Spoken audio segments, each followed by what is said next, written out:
Matthieu, chapitre 13. Ce même jour, Jésus sortit de la maison et s'assit au bord de la mer. Une grande foule s'étant assemblée auprès de lui, il monta dans une barque et il s'assit. Toute la foule se tenait sur le rivage. Il leur parla en paraboles sur beaucoup de choses et il dit « Un semeur sortit pour semer. Comme il semait, une partie de la semence tomba le long du chemin. Les oiseaux vinrent et la mangèrent. Une autre partie tomba dans les endroits pierreux où elle n'avait pas beaucoup de terre. Elle leva aussitôt parce qu'elle ne trouva pas un sol profond. Mais quand le soleil parut, elle fut brûlée et sécha, faute de racines. Une autre partie tomba parmi les épines, et les épines montèrent et l'étouffèrent. Une autre partie tomba dans la bonne terre. Elle donna du fruit, un grain 100, un autre 60, un autre 30. Que celui qui a des oreilles pour entendre, entende. Les disciples s'approchèrent et lui dirent « Pourquoi leur parles-tu en paraboles ?» Jésus leur répondit « Parce qu'il vous a été donné de connaître les mystères du royaume des cieux, et que cela ne leur a pas été donné. Car on donnera à celui qui a, et il sera dans l'abondance. Mais à celui qui n'a pas, on ôtera même ce qu'il a. C'est pourquoi je leur parle en paraboles, parce qu'en voyant, ils ne voient point, et qu'en entendant, ils n'entendent ni ne comprennent. Et pour eux s'accomplit cette prophétie d'Ésaïe, vous entendrez de vos oreilles, et vous ne comprendrez point. Vous regarderez de vos yeux, et vous ne verrez point. Car le cœur de ce peuple est devenu insensible. Ils ont endurci leurs oreilles, et ils ont fermé leurs yeux, de peur qu'ils ne voient de leurs yeux, qu'ils n'entendent de leurs oreilles, qu'ils ne comprennent de leur cœur, qu'ils ne se convertissent et que je ne les guérisse. Mais heureux sont vos yeux, parce qu'ils voient, et vos oreilles, parce qu'elles entendent. Je vous le dis en vérité, beaucoup de prophètes et de justes ont désiré voir ce que vous voyez et ne l'ont pas vu, entendre ce que vous entendez et ne l'ont pas entendu. Vous donc écoutez ce que signifie la parabole du semeur. Lorsqu'un homme écoute la parole du royaume et ne la comprend pas, le malin vient et enlève ce qui a été semé dans son cœur. Cet homme est celui qui a reçu la semence le long du chemin. Celui qui a reçu la semence dans les endroits pierreux, c'est celui qui entend la parole et la reçoit aussitôt avec joie.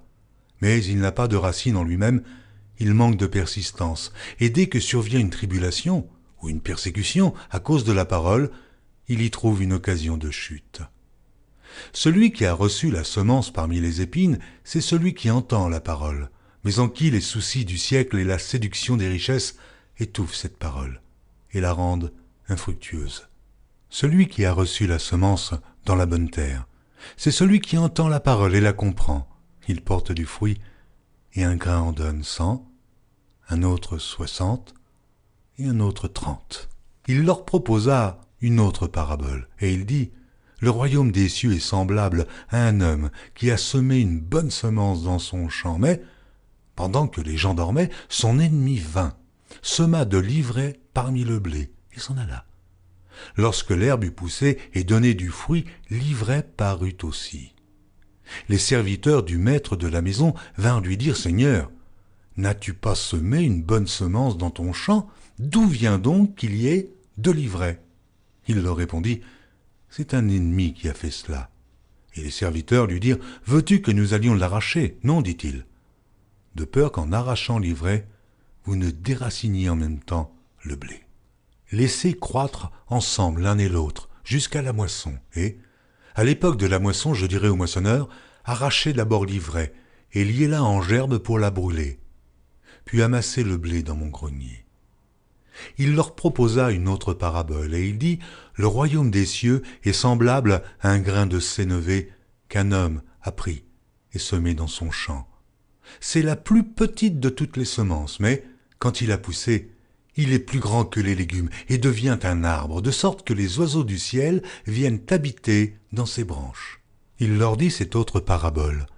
Le royaume des cieux est semblable à du levain qu'une femme a pris et mis dans 3 mesures de farine jusqu'à ce que la pâte soit toute levée.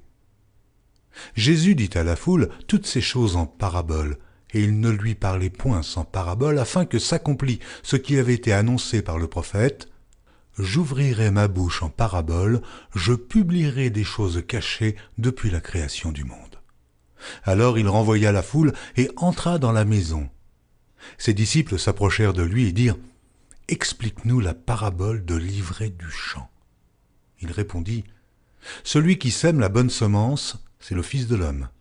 Le champ, c'est le monde. La bonne semence, ce sont les fils du royaume. L'ivraie, ce sont les fils du malin. L'ennemi qui l'a semé, c'est le diable. La moisson, c'est la fin du monde. Les moissonneurs, ce sont les anges. Or, comme on arrache l'ivraie et qu'on la jette au feu, il en sera de même à la fin du monde. Le Fils de l'homme enverra ses anges qui arracheront de son royaume tous les scandales et ceux qui commettent l'iniquité, et ils les jetteront dans la fournaise ardente où il y aura des pleurs et des grincements de dents. Alors les justes resplendiront comme le soleil dans le royaume de leur Père. Que celui qui a des oreilles pour entendre, entende. Le royaume des cieux est encore semblable à un trésor caché dans un champ. L'homme qui l'a trouvé le cache, et dans sa joie, il va vendre tout ce qu'il a et achète ce champ. Le royaume des cieux est encore semblable à un marchand qui cherche de belles perles. Il a trouvé une perle de grand prix, et il est allé vendre tout ce qu'il avait et l'a acheté. Le royaume des cieux est encore semblable à un filet jeté dans la mer et ramassant des poissons de toute espèce. Quand il est rempli, les pêcheurs le tirent, et après s'être assis sur le rivage, ils mettent dans des vases ce qui est bon, et ils jettent ce qui est mauvais. Il en sera de même à la fin du monde. Les anges viendront séparer les méchants d'avec les justes, et ils les jetteront dans la fournaise ardente, où il y aura des pleurs et des grincements de dents. Avez-vous compris toutes ces choses ? Oui, répondirent-ils. Et il leur dit, c'est pourquoi tout scribe instruit de ce qui regarde le royaume des cieux est semblable à un maître de maison qui tire de son trésor des choses nouvelles et des choses anciennes. Lorsque Jésus eut achevé ses paraboles, il partit de là. S'étant rendu dans sa patrie, il enseignait dans la synagogue, de sorte que ceux qui l'entendirent étaient étonnés et disaient « Mais d'où lui viennent cette sagesse et ces miracles ? N'est-ce pas le fils du charpentier ? N'est-ce pas Marie qui est sa mère ? Jacques, Joseph, Simon et Jude, ne sont-ils pas ses frères et ses sœurs ? Ne sont-elles pas toutes parmi nous ? D'où lui viennent donc toutes ces choses ? » Et il était pour eux une occasion de chute.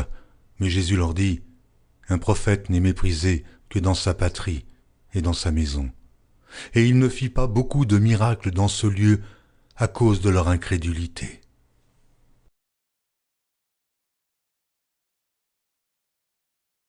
Retrouvez chaque jour sur EMCI TV une nouvelle lecture de la Bible illustrée en vidéo. Pour revoir ce programme, rendez-vous sur notre site emcitv.com.